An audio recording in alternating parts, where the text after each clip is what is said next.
He'll never renounce us. He has unconditional affection for us. He has all powers, all resources. Why do we need anything except Krishna? As soon as we accept Krishna, then Krishna gives us everything. So why do we need anything besides Krishna? That's the question. Not how do we become sincere, but why do we need anything besides Krishna? It's useless. It's just a separate endeavor for something that's unnecessary. Why would we do all that? No. If we simply get Krishna, then everything else will come. Because Krishna is everything. More question? From Don. So when a person has a rooting experience, A what?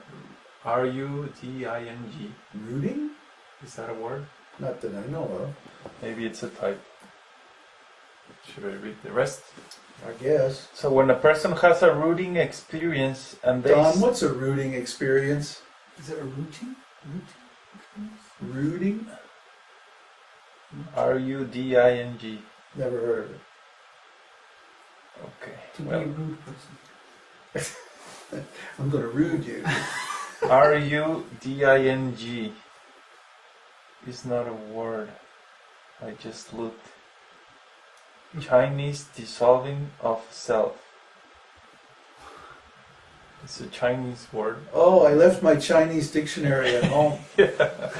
Okay. Don't leave home without it. So, again. What does it mean now? So when a person has a dissolving of self experience and they see that they are dissolved as a person. Oh, no. Stop right there. Stop right there. Stop right there. Yeah. Now, the self can never dissolve because the soul is eternal.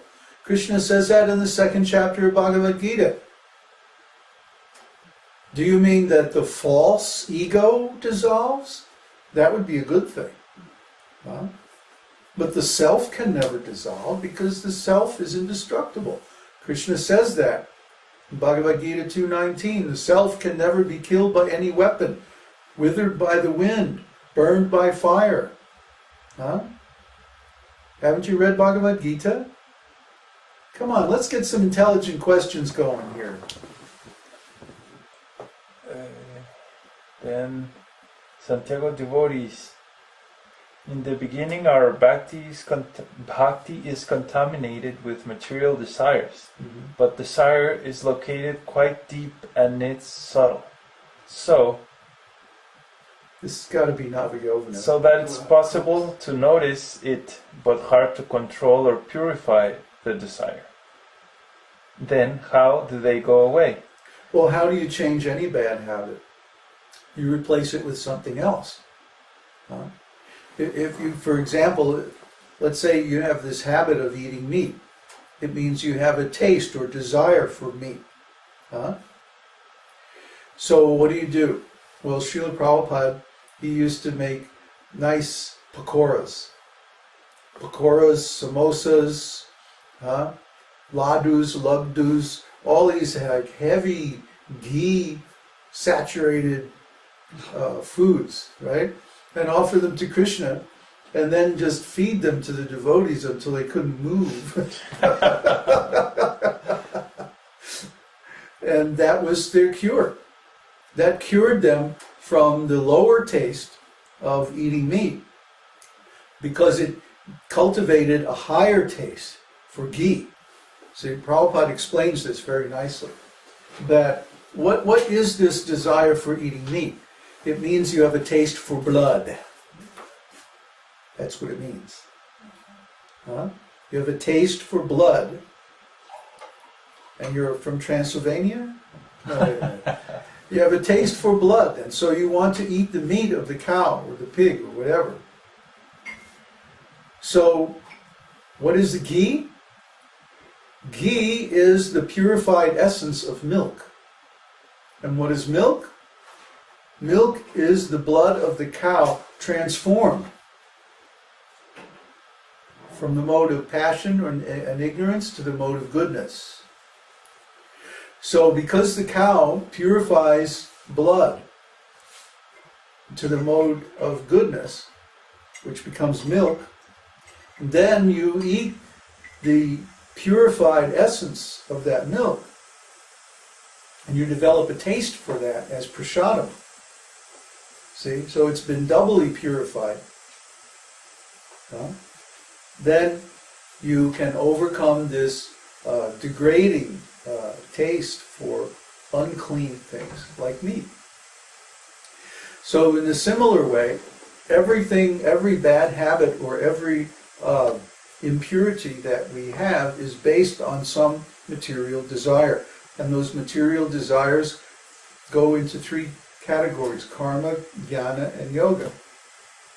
So by replacing those tastes or those desires with transcendental desires, then we become free from them.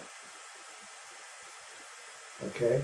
So for every material desire, there is some transcendental desire that is like its higher harmonic.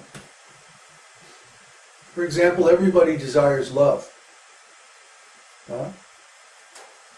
There's not a single person who does not want love.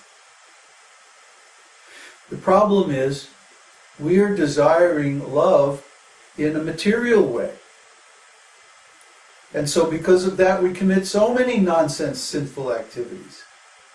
I mean, what sinful activity is there that has not been committed by some fool for the purpose of love? That's what he's thinking. I'm doing it for love. They're thinking like that, and it's tragic because in the name of love, they're actually doing so many nasty things, so many hateful things, so many violent and destructive things. Because they're trying to attain love in a material way. But as soon as we come into contact with Krishna, our desire for love is completely satisfied. So then, of course, we won't be committing any sinful activities. So why should we cultivate a desire for love in this material world? This is why we always instruct our disciples to be celibate. Why would you want to cultivate, even in a pious way, or even according to Varnashram or some Vedic principles, why would you want to cultivate a desire for love outside of Krishna? See? Why would you want to cultivate, even in the mode of goodness, or even according to Varnashram, a desire to love somebody else besides Krishna? You see, it's going to cause you so much trouble. So to give up that habit, one has to cultivate the spiritual equivalent, which is to simply love Krishna. And if you do that, then you're excused from so many nonsense activities. Thank you. So many nonsense things that you won't have to do in the service of your material desire, because you have cultivated some spiritual desire that automatically satisfies the same taste. See? Prabhupada used to give the example of, you take a cup of coffee. Now anybody who's been a vegetarian for a while knows that coffee is nasty stuff. It's nasty. It's evil. It's like that, addictive. Coffee is so addictive that if you acquire a habit for it and then you stop, you get headaches, you get heart palpitations. I mean, coffee is horrible stuff. But people become addicted to it. Why? Because they have some material desire for some energy or something like that. Well, so we say, come to Chile and drink yerba mate. Oh, yerba mate. Yerba mate. Beats coffee by a mile. And you can go cold turkey and there's no symptoms. So try to understand. In the material world in general, we're being cheated by huge corporations that make money by getting us addicted to things that we don't need. See? Inferior products, which are a replacement for something better. Why should we drink coffee when there's yerba mate? So why should we love someone in the material world if we can love Krishna? You see? And so there's some, okay, for example, art and music. Everybody likes good art and music. That is, if they have any intelligence. So in the spiritual realm, there's all kinds of beautiful art and music. I mean, spiritual music is actually much, much more extensive than material music. I'm going to go over this in my essay, Saptasvara, and the similar